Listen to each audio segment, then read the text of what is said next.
Hey guys, कैसे हैं? एक बार फिर से स्वागत है मेरे YouTube चैनल पर। हर किसी की कुछ ना कुछ विशेषता होती है। मेरी विशेषता है कि मैं जिस जगह भी लेकर जाता हूं आपको, वहां का इतिहास सामने रख देता हूं। मैं आज आपको लेकर चलने वाला हूं हवा महल, जंतर मंतर, आमिरगढ़ फोर्ट और नाहरगढ़ का किला। आपको एक बात और बताना चाहता हूं, तो यदि आप हवा महल जाते हैं तो जस्ट इसके पीछे ही बना हुआ है जंतर मंतर, तो वहां जाना ना भूलें। और 10 से 15 किलोमीटर की दूरी पर नाहरगढ़ और आमिर फोर्ट बने हुए हैं, तो आप वहां भी जा सकते हैं। मेरा वीडियो लंबा होने वाला है। मैंने अपने इस वीडियो को 4 भागों में डिवाइडेड किया हुआ है। सबसे पहले मैं आपको लेकर चलूंगा हवा महल, दूसरे नंबर पर जंतर मंतर, और तीसरे नंबर पर लेके जाऊंगा नाहरगढ़ का किला, और चौथे नंबर पर लेकर चलूंगा आमिर फोर्ट। हवा महल की ऐसी विशेषता है कि हवा महल की नींव नहीं है। दूसरी विशेषता यह है, हम अपने इस वीडियो में देखने वाले हैं, तो बने रहिए मेरे साथ और चलते हैं अभी हवा महल के अंदर। हे गाइस, अब हम आ पहुंचे हैं जयपुर सिटी। इसे पिंक सिटी भी कहा जाता है। ऐसा पिंक सिटी क्यों कहा जाता है, यह मैं आपको बताने वाला हूं अपने इस वीडियो में, तो बने रहिए मेरे साथ। अभी हम चलेंगे हवा महल। हवा महल में एंटर करने के लिए 2 रास्ते हैं। यह पहला गेट है, हम यहाँ से भी एंटर कर सकते हैं। यह महल का पिछला हिस्सा है, जो अक्सर हम वीडियो में या फोटो में देखते हैं।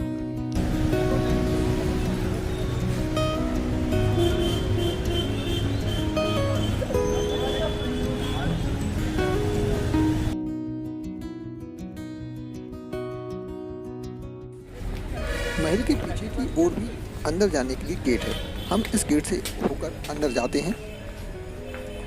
इस महल का निर्माण राजा सवाई प्रताप सिंह द्वारा 1799 ईस्वी में बनवाया गया था।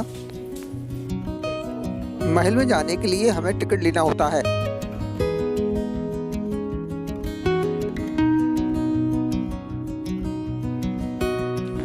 तो आप टिकट लीजिए और चलते हैं महल में अंदर। और महल में क्या क्या है, इसकी सारी जानकारी, इसका इतिहास मैं आपको बताने वाला हूँ।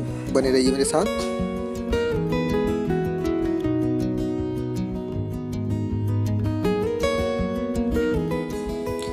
यह महल का मुख्य द्वार है। इससे होकर हम महल के अंदर जाते हैं।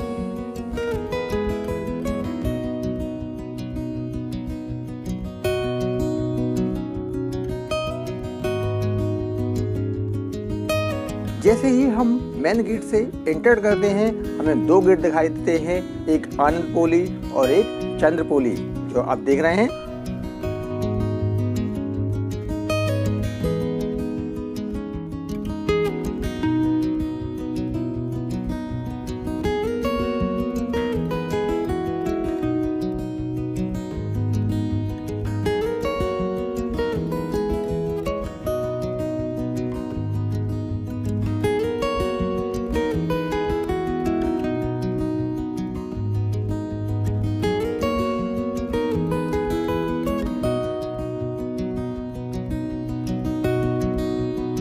मेरा ऐसा मानना है कि जब भी आप महलों या इतिहास से संबंधित जगहों को घूमने के लिए जाते हैं, तो आप लोकल गाइड करना ना भूलें। लोकल गाइड ही आपको वहां की ऐतिहासिक घटनाओं की जानकारी दे सकता है, क्योंकि गाइड ही आपको वहां की वस्तु स्थिति से अवगत करा सकता है।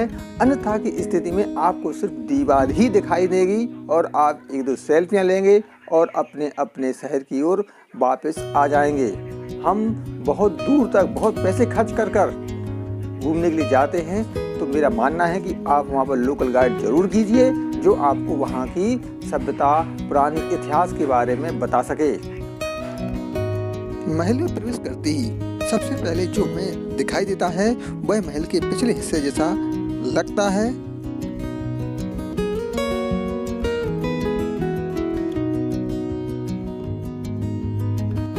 यह महल 5 मंजिलों में बना हुआ है। पहली मंजिल को सरज विहार कहते हैं, दूसरी मंजिल को रतन मंदिर कहते हैं, तीसरी को विचित्र मंदिर कहते हैं, चौथी को प्रकाश मंदिर कहते हैं, और 5वें माले को हवा मंदिर के नाम से जानते हैं।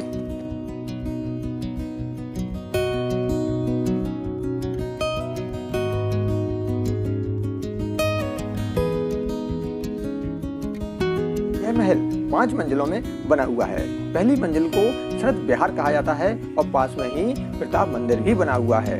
प्रताप मंदिर के संबंध में ऐसी मान्यता है कि यहाँ के शासक राजा सवाई प्रताप सिंह लेखन का कार्य किया करते थे।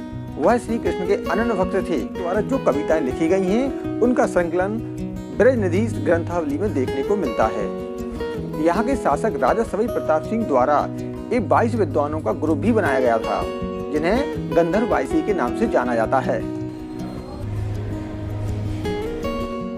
यहाँ पर राजा सवाई प्रताप सिंह की मूर्ति बनाकर लगाई गई है। अब हम चलते हैं दूसरी मंजिल पर।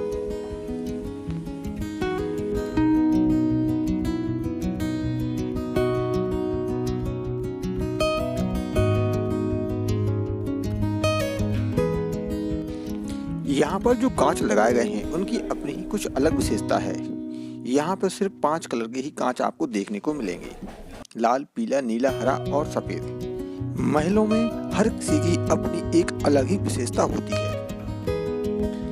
इस महल में 5 रंगों के कांच लगाए गए हैं और यहाँ के शासकों का जो ध्वज था वह भी 5 कलर का था। ऐसा क्यों? इसकी अपनी एक ऐतिहासिक घटना है। कहा जाता है कि जयपुर के शासक मानसिंह प्रथम काबुल अभियान पर जब गए थे तो वहां पर उन्होंने 5 कबीलों को जीता था।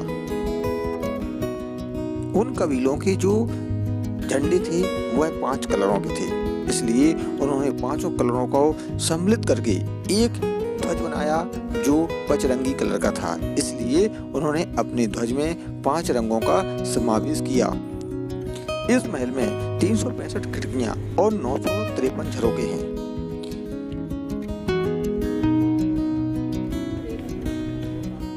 कहा जाता है जब यहाँ पर फुब्बारे चालू होते हैं तो हवा पानी के संपर्क में आती है।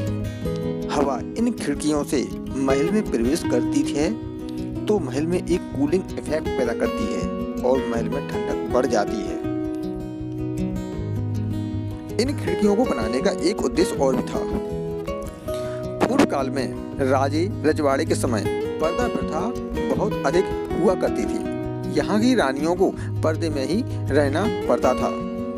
बिना किसी की नजरों में आए बाजार की गतिविधियों को कैसे देखा जा सके, इसलिए इन खिड़कियों का निर्माण कार्य कराया गया था।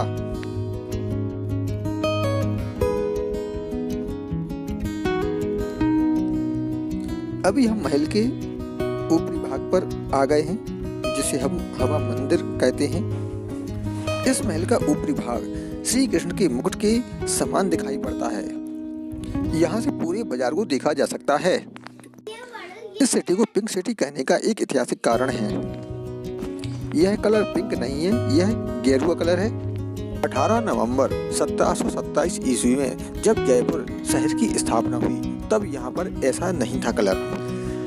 1876 में जयपुर के शासक सवाई राम सिंह द्वितीय द्वारा पूरे शहर को गेरुआ कलर में रंगवा दिया था।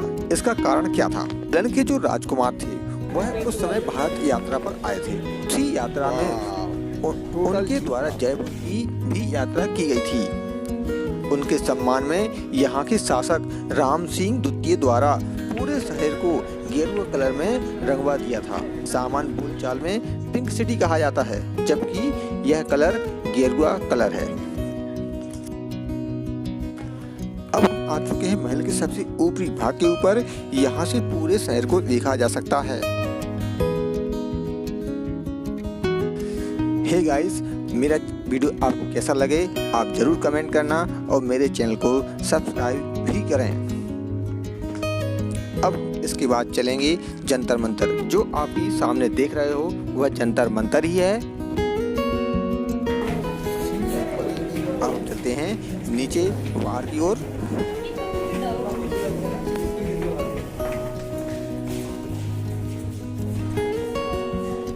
यहाँ पर मूर्ति का विशेष संकलन भी किया गया है।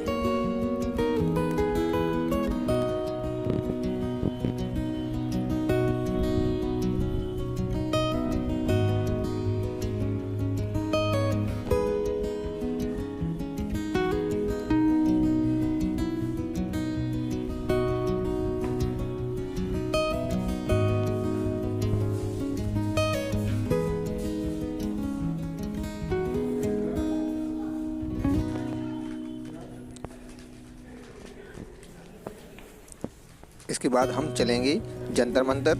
तो बने रहिए मेरे अगले वीडियो में, मैं आपको लेकर चलता हूँ जंतर मंतर। मेरे चैनल पर लाइक, कमेंट और सब्सक्राइब जरूर करें। मैं ऐसे ही आपको जगह जगह ले जाकर घुमाता रहूँगा।